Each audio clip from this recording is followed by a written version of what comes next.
Morning. It's time for our read aloud. Yesterday, Ruth Rose, Josh, and Dink went with Uncle Warren and Forrest to Saratoga to watch Runaway in his race. When they got there, they got to look at all the grounds and look at the people and the horses. It's like at a racetrack when people are getting ready for their races. They get to walk around the winner circle, so they call it, or the warm-up circle, where people can look at the horses and make make bets on the horses. There are lots of barns, if you notice up in the picture up here. This barn, or over here, this barn was barn C. And then there was another barn over here, but there was rows and rows of barns with stalls in them. And they had to go find Whirlaway. And they did go find Whirlaway, and Sunny was in there polishing her shoes. But Whirlaway still was not himself. He was still a little bit scared of Sunny. So we're going to see what happens in the next chapter. At the end of chapter 5, Dink was thinking to himself, and he says, Ruth Rose is right. Whirlaway doesn't like Sunny at all. Ruth Rose snapped the picture. She's taking a picture of Sunny. Chapter 6. Okay, gang, let's go grab our seats, Forrest said.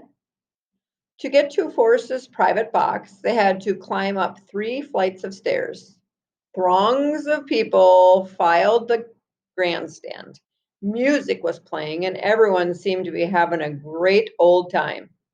The viewing box had a row of seats under a little roof. On both sides were other private boxes. Straight ahead was the perfect view of the starting gate and the oval track. How long is this race? Josh asked. Twice around the track they have to go, Forrest said. A stack of race programs was on one seat. Forrest handed them each out. Whirlaway is on page 2, he said. The kids quickly checked and found Whirlaway's name. Sunny was listed as Whirlaway's jockey. This is so exciting, Ruth Rose said. She set her camera on the floor under her chair. A waiter wearing a white jacket came and took their lunch order. They made it simple for him, 5 cheeseburgers and 5 lemonades. Where do the horses end up? Josh asked. At the finish line, Uncle Warren said, down there behind the starting gate. The waiter brought their food. As they ate, they watched a group of horses and their riders come out onto the track. Some of the horses were bucking and prancing around. The jockeys were lifted in bright colors. Each rider wore goggles just like Sunny's. The horses were white, some were gray, black, and others were shades of brown. One was a golden palomino. Down below the owners' boxes, people lined up along the track fence. They began cheering when they saw the horses at the starting gate. Suddenly, a man's voice came over the speakers. Good afternoon, ladies and gentlemen, he cried out. The first race is about to begin. While he called out the names of the horses and jockeys, the riders moved their horses up to the starting gate. Then a loud bell sounded and the horses burst out of the track. The jockeys stood in the stirrups, their heads bent low to their horses' necks. And this is what it looks like, a picture of the jockeys on their horse. And you can see the grandstands up here in the background. I'm guessing Dink, Josh, and Ruth Rose are up on the 3rd floor up here. The crowd shouted and cheered. Even above the noise, the kids could hear the thunder of the horses' hooves on the track. Clumps of dirt flew into the air behind each horse. And it's Mary in the lead, the announcer exclaimed.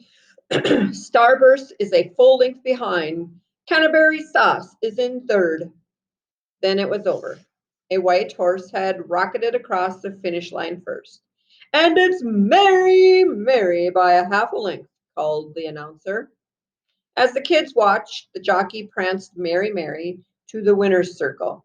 A woman wearing a dress and a wide hat presented the jockey with the trophy.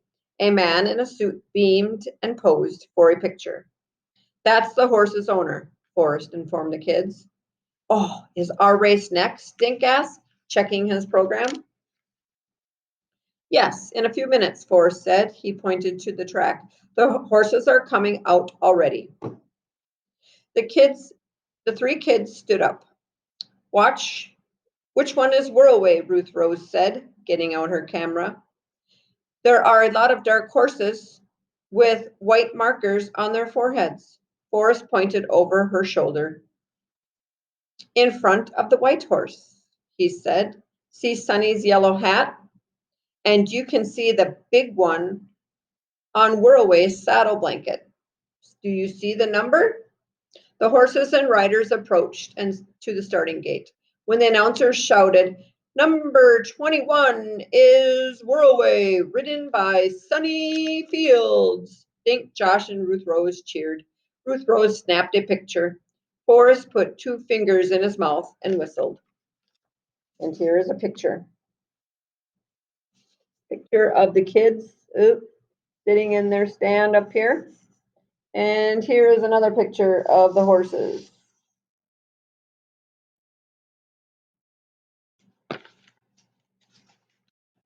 Then the announcer voices boomed over the loudspeaker.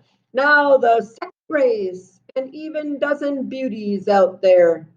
And then the starting bell sounded and the race was on. The crowd began yelling, but it didn't drown out the announcer's voice. What a sight, folks.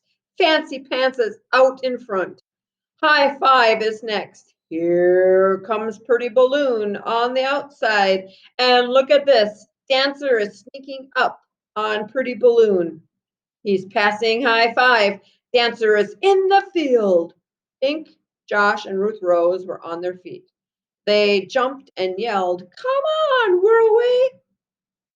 But Whirlaway was nowhere near the front. Number 21 was second to last as the horse barreled around the finish line.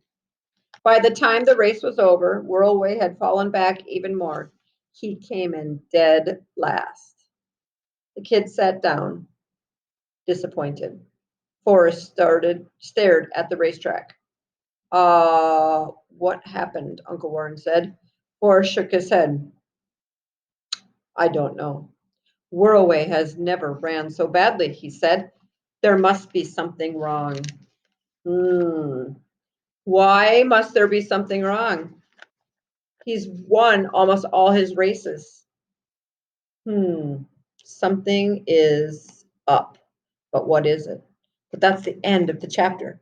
Tomorrow we will find out. I hope you enjoyed today's read. Have a great day.